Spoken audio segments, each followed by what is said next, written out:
One of the biggest obstacles that photographers, as well as creatives in general, run into is themselves. Everyone knows the phrase, you're your own biggest critic, but that really only tells part of the story. It only really talks about the part of the story where you've actually been able to get out there and create something to critique. It doesn't really talk about everything that leads up to it. It doesn't talk about all the uncertainty and self-doubt and just not wanting to go out and basically everything else that stops you from getting out there and creating. Over my many years of photography, as well as YouTube with Bar for Bar, I've run into that countless times. There's been so many times that I just say, you know what, it's not worth it. I don't want to do it. And I mean, this week alone, I've run into that a handful of times. Now, I'm not saying that I have found the most surefire way to overcome this obstacle, but I have done some things and found some things that do help, I feel, at least for me. So this week, let's get comfortable with being uncomfortable. Now, the first thing that I do is honestly just hype myself up.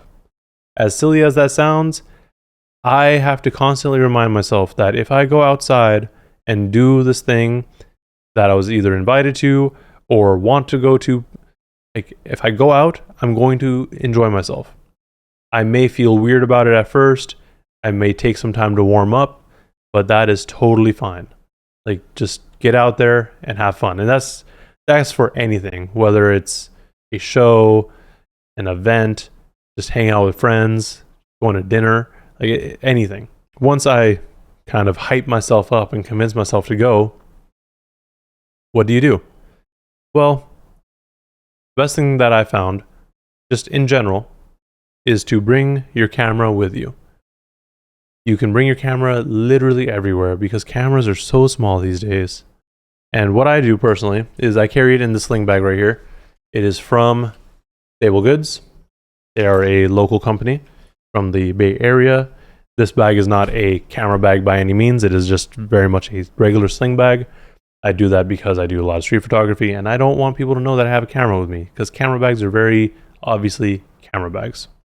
So the first example of me kind of overcoming some obstacles is when I went to Black Achilles' Beat Boutique over at Wolfpack Studios. Beat Boutique is a monthly event that is held by Black Achilles, where he has a few producers come out, they play 5 beats, everyone in attendance votes on a beat, and then the people who want to rap to it will spend the next 25 minutes writing, and then they will perform it if they want to. So overall, pretty chill community sort of event.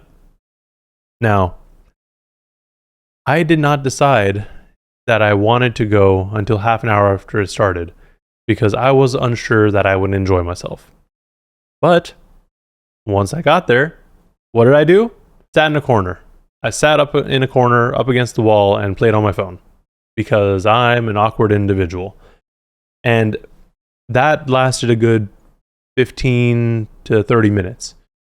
It wasn't until they played the first batch of beats and I stepped outside that I decided, you know what, let me bring my camera out. This is when I started taking photos of the cars around us, just the streets in general, the Tribune building, just getting warmed up.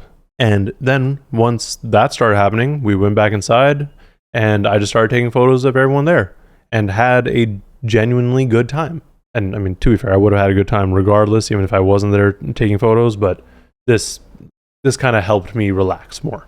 Now, the next step or next thing that I do to really get out there and actually take photos once I'm actually outside is to keep my camera in my hand at all times. I don't like using a neck strap because I think neck straps are for nerds. If you like neck straps, totally fine. But I find myself to take more photos and have more fun when I'm using a wrist strap, like this guy right here from Peak Design. A little wrist strap. I usually hang it loose. You can tighten it up for more security if you want. But I found this to be the best and most used tool in my bag. It's something that I keep on my camera at all times, and it basically forces you to take photos. This came into play a lot on the following day, where I was mentoring at First Exposures. First Exposures is a nonprofit in San Francisco that helps young people get into photography and find creative ways to express themselves. So overall, it just fills my soul. Thankfully, they allowed me to be a mentor this year, so this is brand new to me. They provide every mentee with a camera, and they use a neck strap. My mentee hasn't used a camera until last week, so he's very uncomfortable, still hasn't gotten used to using it. My advice to him, as well as everyone else, is just simply have the camera in your hand. I know you want to use the neck strap for security purposes, but even then, you can still hold the camera in your hand and start taking photos. And what's great about digital photography is you can just keep taking photos until your memory card fills up. It's not film like where you have a limited amount of photos, and if you mess one up, you lose out on a lot of money. But getting out there and keeping the camera in my hand is another thing that's really been helpful. Another thing to get past the uncertainty and just general uncomfort is just take photos of regular stuff. Like if you're going to do chores, just take some photos. And this goes into the next time I took my camera out.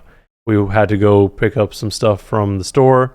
Originally, we were going to go to Whole Foods, and then we decided we needed more things that we had to go to Target for. They're both within walking distance, so we decided to walk. And I was like, you know what? Let me bring my camera. I didn't take enough photos over the weekend. I want to just have some more. And just started taking photos of just random things.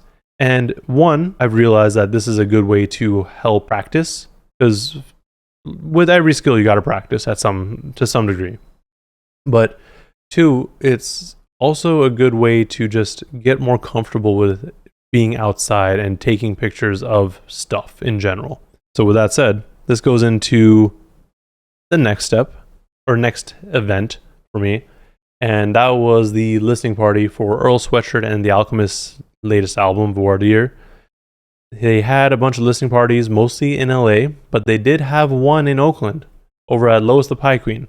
Now, I did go there with the intention of taking some photos, but when I arrived, I was like, oh, it's just really a bunch of locals and a couple of rap nerds. Let me just keep it low-key, order some food to go, drink some coffee, and then head out. Stayed there for a good half an hour, listened to the album, and then on my way out, I was like, you know what? Let me see if they have any posters left. Ended up getting a signed poster from Earl and the Alchemist. In doing so, I got to speak to the owner and, just exchange some information. Now, if I was smarter or more outgoing or more in the moment, I would have asked to take photos of the owner himself in front of the building, just get some shots off. Instead, I just sent him my information and my phone number, which, not a bad thing either, but it's another thing that I need to work on. I know I need to work on it, but you may be more social. You may be more comfortable doing these things. And the worst that can happen, again, is that they just say, no, please don't take a photo of me, or I don't want to take a photo. With all that said, I don't have the best solutions for everyone. These are just solutions that have worked for me. I don't know how to make you less uncomfortable. I don't know how to make you comfortable with photography and getting out there and taking photos. But it is important to know that you're not alone in this discomfort. Everyone feels some sort of way about getting out there and taking photos. What I want you guys to do this week is embrace it. Just get out there, take your camera with you, ask someone if you can take their photo, go to an event and take some photos, just see what happens and have fun with it. At the end of the day, that's what it is, right? We do photography because we love it, we enjoy it, we want to tell a story, we want to create some art, we want to capture moments. And being uncomfortable is part of it. With all that said, let me know in the comments below what you did this week to get comfortable and take some photos. And while you're down there, like, subscribe. Let me know what you think of this sort of content. It's a brand new channel. Just trying to get my feelers out there for this. And yeah, thank you. I love you. I'll see you next week.